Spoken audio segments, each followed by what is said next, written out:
Hello mes belles lumières, ravie de vous retrouver, notamment pour le tirage du signe et l'ascendant en Vierge pour cette fin du mois de mars avec de nouveaux outils divinatoires. J'ai été inspirée à changer la donne et je pense que c'est encore plus fort que la fois passée. Vous me direz si ça vous plaît. On va commencer tout de suite avec le petit oracle des anges pour un premier message. La guidance, je la trouve très spirituelle en fait, beaucoup plus forte que d'habitude.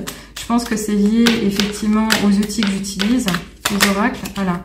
Et ben voilà. Alors, je crois que c'est la 3e fois que cette carte ressort.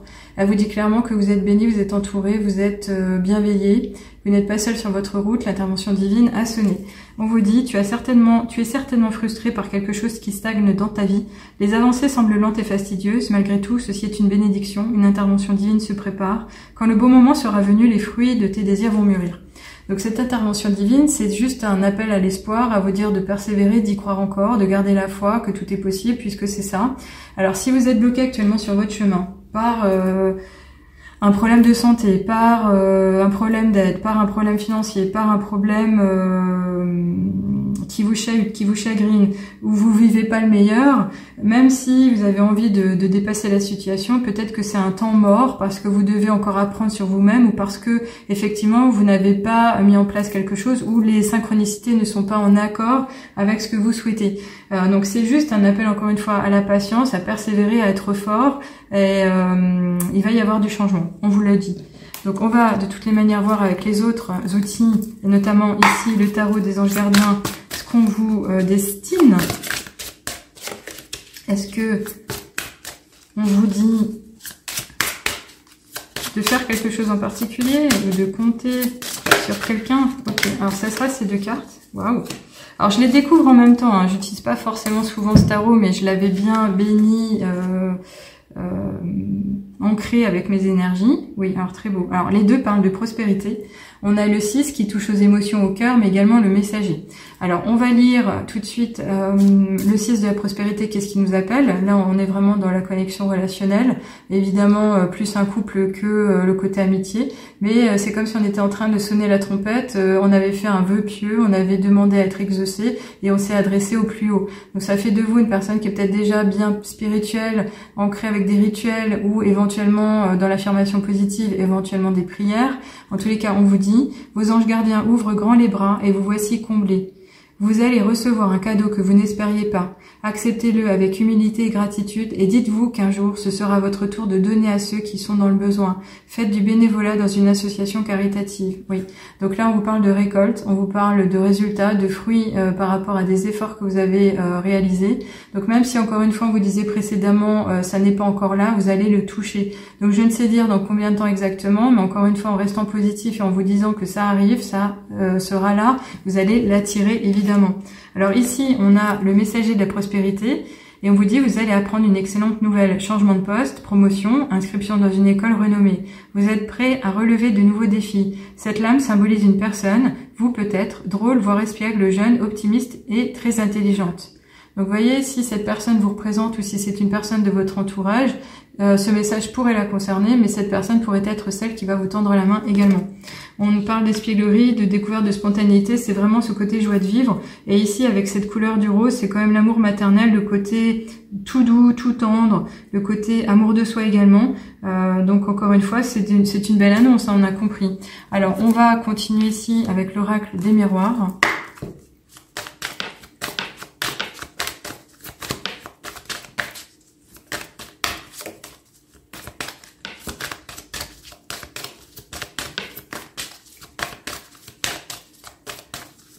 Ok, je viens de souffler, ça arrive.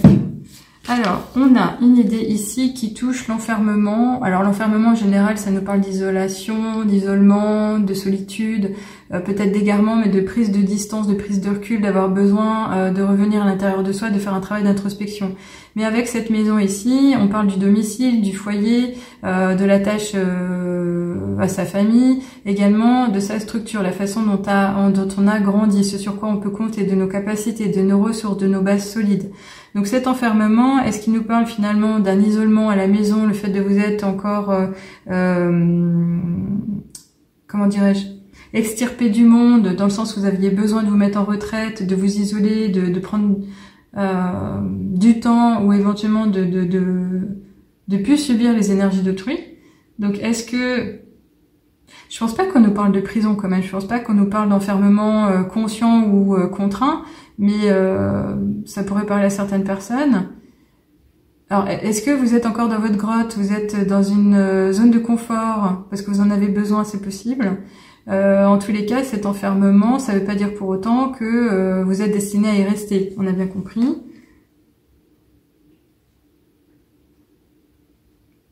Je suis un peu chahutée parce que la maison, elle représente quand même la personne dans son entier, c'est-à-dire les dimensions, tous les systèmes, le côté psycho-émotionnel, psychique, mental.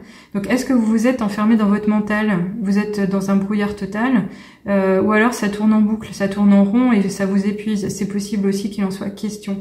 Donc, faites juste attention quand même à vos énergies parce que là, on pointe le doigt là-dessus. Vous avez besoin de confort certainement. Alors, on va voir de toutes les manières avec ici les portes magiques de l'univers si... on vous donne un conseil ou éventuellement la lumière au bout du tunnel, parce que j'ai l'impression qu'il en est quand même question, et là elle soufflait aussi. Enfin, elle brillait déjà. Ça veut dire que même si c'est sombre, noir n'est pas noir en fait, là pour le coup. Ah oui, bah ça c'est bien. Oui, alors la merveilleuse écoute, elle vous parle ici de faire attention à ce que vous chuchote votre intuition. Et on vous dit, en prêtant une oreille attentive à l'autre, mais l'autre avec un grand A, vous percevez la mélodie du murmure du monde. Donc là, on nous parle d'interaction, on nous parle d'interaction personnelle, on nous parle d'échange avec autrui. Donc peut-être que justement, si vous n'arrivez pas à avancer, vous ne voyez pas clair sur votre route, c'est parce que vous êtes trop isolé. Vous auriez besoin d'être à l'écoute d'autrui, justement de partager, et ça pourrait vous donner une ouverture de conscience sur autre chose, et ça pourrait être cette aide naturelle qui viendrait à vous. Alors ici, j'y vois quand même le chuchotement de l'âme, donc c'est vraiment ce côté intuition, écouter son cœur plus précisément. Voyez comme ça vous parlera. En tous les cas, ici on avait le chiffre 3 et 6 qui nous parle encore de la relation à l'autre, mais également de faire preuve de créativité, de s'en remettre à son intuition, mais surtout d'oser, et avec cette connexion au neuf, qui serait une fin de cycle, presque aboutir à quelque chose et encore une fois à transformer. Alors on va finir évidemment avec l'oracle ici des portes de l'intuition.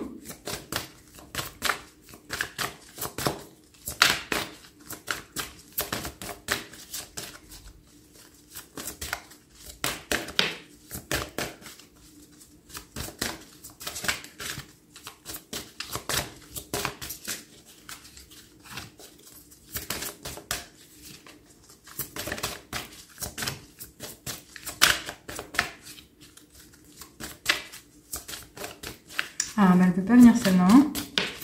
J'étais perdue dans mes pensées là pour le coup. En fait, non, j'étais désaxée, pas ancrée. Allez. Est-ce que je dois l'écouter? Est-ce que c'est moi qui coupe ou elle vient? Ok, merci. Ah bah quand même. Il en fallait. Allez. Ok. Ah bah oui, c'est ça. Donc apparemment, il y a un problème de... Enfin, c'est pas un problème, mais là, on vous invite à vous reconnecter, à vous recentrer, à harmoniser vos chakras, à faire en sorte de savoir où vous voulez aller, qui vous êtes vraiment, ce que vous pouvez mettre en avant. Et on nous parle de cohérence, justement, vous disant, dès que votre comportement et vos paroles sont en accord avec vos valeurs profondes, l'énergie circule librement. Donc, c'est-à-dire que si vous manquez d'ancrage, que vous réalisez quelque chose qui serait la vie de quelqu'un d'autre, vous portez un masque, vous n'êtes pas authentique, vous manquez peut-être de clairvoyance, hein, dans le sens où vous vous rendez pas compte non plus que vous vivez pas dans le moment présent, vous pourriez manquer des occasions, vous pourriez rater une belle lancée, une belle avancée. Et là, on vous dit d'être conscient de ce que vous dites, d'être conscient de ce que vous faites, d'être conscient que vous pouvez beaucoup pour vous-même, mais en cohérence, encore une fois, avec vos valeurs. Donc encore faut-il que vous vous connaissiez vraiment. Donc si cette étape de connaissance de soi vous est encore inconnue parce que vous dites oui, moi je suis pour la justice, oui, moi je suis pour l'égalité des chances, oui, alors ça c'est un peu la même chose, mais oui, je suis pour le respect de la nature, ça suffira peut-être pas. C'est-à-dire que vous avez en vous d'autres valeurs de respect, d'autres valeurs de non-rejet, d'intégration, des choses comme ça. Vous voyez comme ça vous parlera, mais en tous les cas ici, il y a quand même bel et bien ce besoin de lecture intérieure, de ce besoin de bilan personnel, de besoin d'introspection. Donc je pense que c'est vraiment quand même cette histoire de la carte de l'enfermement où vous essayez déjà de le faire par vous-même. Donc si vous êtes taqué, entre guillemets, comme je le dis souvent, que vous n'arrivez pas à avancer, que vous n'y voyez pas clair, franchement, tendez la main, faites-vous aider. Alors pour le coup, quand même par un professionnel, pas forcément un ami, parce que l'ami dira ce qui reflète par rapport à sa propre perception. Ça sera un message d'encouragement, mais ça sera pas forcément une lecture véridique. Donc faites attention à ça. En tous les cas, je peux vous aider, vous le savez déjà, puisque je fais du coaching holistique. J'ai aidé beaucoup de femmes à se transformer, à aller trouver un autre métier, mais également reprendre les rênes de leur vie, à gagner en courage, en amour, en vérité, en liberté, et vraiment avec beaucoup de plaisir et de joie, la confiance en soi. Donc voilà, on en est là. Faites-moi un petit commentaire si vous voulez bien, je serai ravie de vous lire et de vous répondre. Si vous voulez me suivre, Instagram vous aidera à me retrouver tous les jours, évidemment via des stories, des réels, je donne des conseils. Et encore une fois, prenez soin de vous, vous êtes capable, vous ne serez pas seul sur votre chemin et le meilleur est à venir, il est à portée de main. À bientôt les amis, à bientôt, au revoir.